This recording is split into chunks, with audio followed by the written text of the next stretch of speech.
Well, those hoping to stop Donald Trump, coupled with those spending a ton of money to stop Donald Trump from winning the nomination, were delivered a huge blow last night as the Republican frontrunner won his home state of New York in an absolute blowout. John Kasich trailed way behind in second place, and Ted Cruz fared even worse in third. Trump did some delegate math, and here's what he's calculated. We are going to be so strong again. We are going to be really, legitimately so great again, and I just can't wait. So, we don't have much of a race anymore based on what I'm seeing on television. Senator Cruz is just about mathematically eliminated. We're really rocking. And just moments ago, Ted Cruz, vowing he's in it for the long haul, said this. What is clear today is that we are headed to a contested convention. Nobody is able to reach 1237. I'm not going to reach 1237, and Donald Trump is not going to reach 1237. We're going to arrive in Cleveland with me having a ton of delegates and with Donald having a ton of delegates. The only condition in which I would leave the race is if it was clear there was no path to victory. At this point, we are headed on a path to victory. But the numbers say this. Cruz was mathematically eliminated from achieving that 1237 number last night, so he seems to be relying on other methods. But as I've said here many times, I think Trump will hit that 1237, erasing those other methods. So, KG, your thoughts on what went down last night? And maybe even weigh in on Donald Trump. We had a little soundbite from Donald Trump's victory speech last night. A bit of a different tone.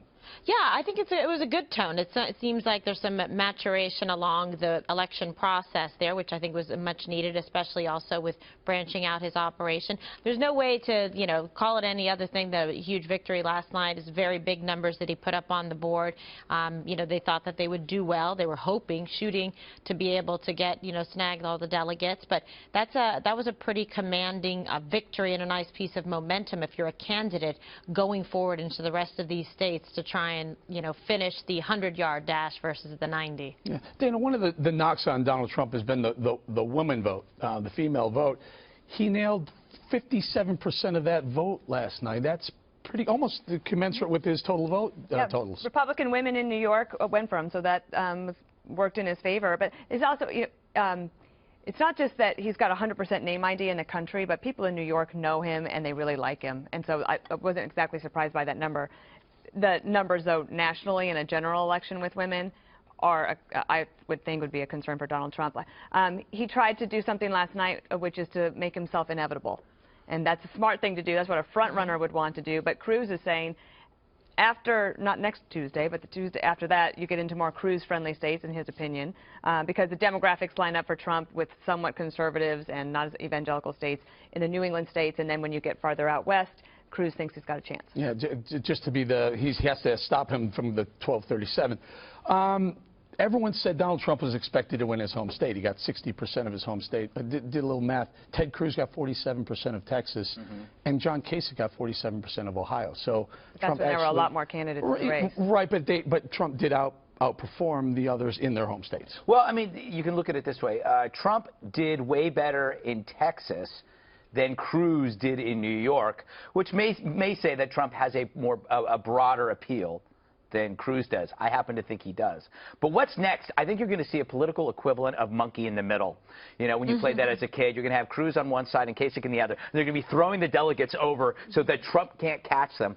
Reminds me of that thing that they do in Price is Right, where somebody bids $1,200 and then somebody bids $1,201. $1 more, and it's like it's perfectly legal to do, but it's kind of crappy. So I wonder if it's necessarily a good mood to keep going on this. What Trump has to start thinking about is how are you going to deal with Hillary, which means you've got to start thinking about their opposition research, what they have on you. And that means you've got to, sacrifice your ego and start talking to the people around you about what is she going to do to me? What is she going to come after me about? Because you've got to start building up your immune system, because the fact is your immune system wasn't hit by our media. Our media didn't touch you. So it's going to be, Hillary's not going to be as nice to you as all the networks were. Geraldo, 172 delegates up for grabs next Tuesday night. Connecticut Connecticut, Delaware, Maryland, Pennsylvania, and Rhode Island.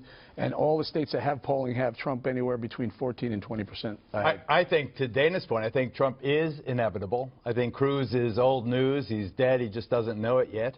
I think Bernie is burnt out. Trump, I spoke to him last night. He's ebullient. He's also angry at the so-called rigged system. I think he's going into those northeastern states, and he's going to get the lion's share, I believe, of those delegates. And if he's not at the magic number, he's going to be damn close to it, and I think he will be undeniable. Can I point something out that both of you just said? You said Trump said brought up the rigged system, right? Isn't that Bernie's word? Remember when Bernie Sanders said the system, the government is rigged? That's why they need to run together, the rigged brothers. But is Trump doing what he does best, using those names and saying, hey, Bernie Sanders, if your guy's not the nominee on your side, come vote for me? I like Trump when he's winning and not whining. I think it's time to let go of the constant thing about rigging. I'm glad you brought tone back, because Kimberly suggests that you saw a different Donald Trump, much more presidential, quote-unquote, last night.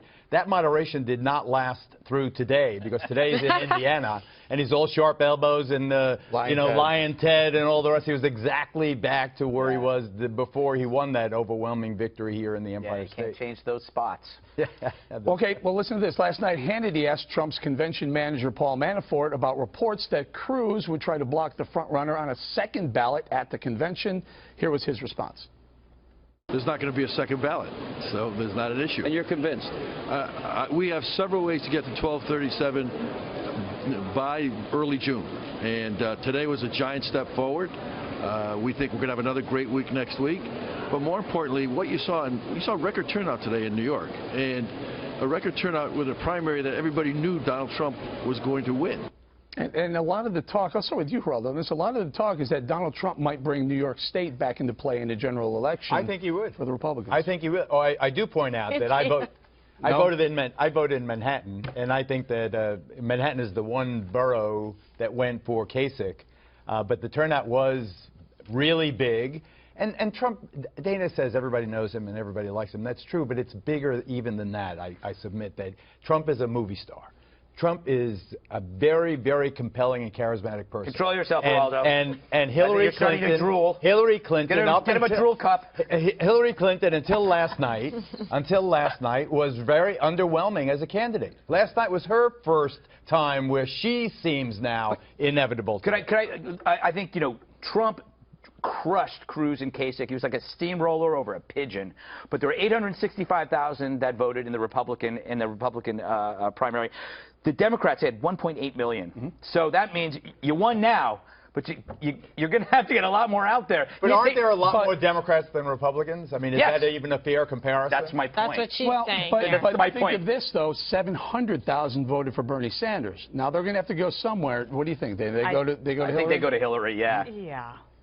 Yeah. The other thing is it's the New England states. I mean, when Hillary Clinton, when Barack Obama won re-election, that night she knew, when I go to run in 2016, I will start off with about 240 electoral votes, just looking at the map. Now, the map could look totally different than the map we've seen of the last several elections. But the blue wall, which is the New England states, I mean, this is Cruz's point, that Donald Trump could very well sweep all of those states next weekend or next Tuesday, and he'll do very well. But when it comes to a general election, the New England states haven't voted for a Republican president in like ages. Maybe all of a sudden this will change. Well, would they vote for Cruz? No. Never. No, that's Cruz's point. Well, yeah, but the point being, so if it's Ted Cruz instead of Trump, you were going to have the Republicans have a worse problem. Ted Cruz. What? Go ahead. Ted Cruz is going to go back to Uncle Festerhood.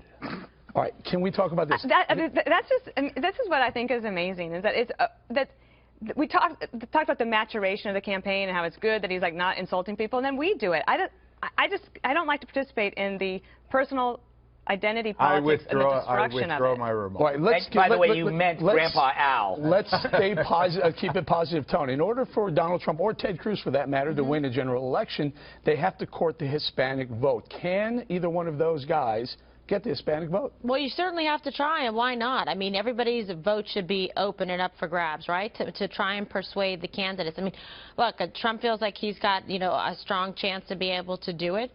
Let's see. Perhaps he can't do it. Well, he's not going to get all of it, but he's going to get some Latinos unless and Hispanics. he backs off this draconian, obnoxious, hideous policy of forced deportation of families, including citizen children, he will not get any meaningful Hispanic votes. So what are we saying? If he won't do that, and Ted Cruz and Donald Trump both agree that a border wall should be built, you're down to John Kasich or someone else or losing. This is the kind of the scary, the realization for Republicans that Trump took a big step to winning the nomination and Hillary took a big step to winning the presidency. Unless Trump can somehow convince the general electorate that he's not as extreme as Geraldo says, he's got to learn that it's more to life than white males, that there are other people out there. The other thing is he's got to convince these ideological conservative Republicans that he have alienated through the relentless berating of their principles that he's one of them. Can he do it? Well, on the Hispanic side, it doesn't. Whoever the Republican nominee is, it's estimated that because of the growth in demographics, that you need to win about 40% of the Hispanic vote. George W. Bush won 44%. McCain was around, I guess, 32% maybe. Mitt Romney, 27%. Donald Trump right now has an 85% disapproval rating with the Hispanic community. So if just pure numbers wise, you got to get 40%. You have a heck of a lot of work to do. Do Cruz or Kasich get there? Cruz and Kasich are slightly better, but not much. So yeah, everybody has a lot more work to do. Trump's pivot hasn't taken place yet. It will. Once you have to be a crazy person to win the Republican nomination on the issue of immigration. Once it happens, he's got to pivot and pivot strongly and say, I didn't mean, of course, I'll prioritize. I'll go after the rapists and the drug dealers. I'm not going after Ma and Pa, Juan and Maria. The wall won't be so high, and guess what? Mexico won't pay for it, something like that. The wall will not be his priority. He's not going to let Mexico off.